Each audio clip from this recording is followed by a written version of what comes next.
অষ্টমীর রাত্রে আমরা বেরিয়েছিলাম চন্দননগরে ঠাকুর দেখতে। তোমরা সকলেই জানো যে চন্দননগরে আলোকসজ্জা সারা বিশ্ব বিবরণ্য। তারই ছোট ছোট কিছু নিদর্শন তোমাদের জন্য তুলে এনেছি। কি অপূর্ব আলোকসজ্জা, সারা শহর সেজে উঠেছে আলোতে, যেন চোখ জুড়িয়ে যায়। সারা দেশ থেকে লাখো লাখো মানুষ এই 4 দিন চন্দননগরে আসে। যেমন আসে জগদ্ধাত্রী পুজোকে উপভোগ করতে, তার সাথেই আসে এই আলোকসজ্জার সম্পর্কে নিজেদের সম্যক ধারণাকে গ্রহণ করতে।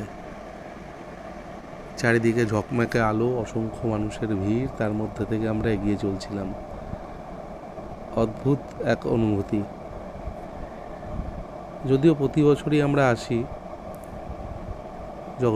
জগদ্ধাত্রী মায়ের টানে আর এই আলোকসজ্জাকে চাক্ষুষ করতে। সত্যি চন্দননগরের আলোকসজ্জা বিশ্ববরেণ্য।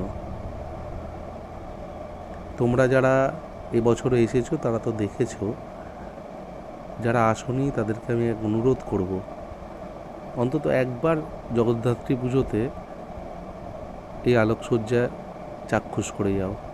কি অপূর্ব লাগছে বলো তো এই আলোকসজ্জা, অদ্ভুত, মনোমোহিনী। এ যেন একটা অন্য জগৎ, আর এটা মনে হয় চন্দননগরের পক্ষেই সম্ভব।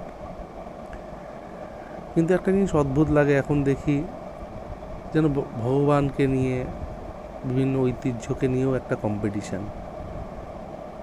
কিছুদিন আগে দেখছিলাম কৃষ্ণনগরের সাথে চন্দননগরের তুলনা। কেন হবে?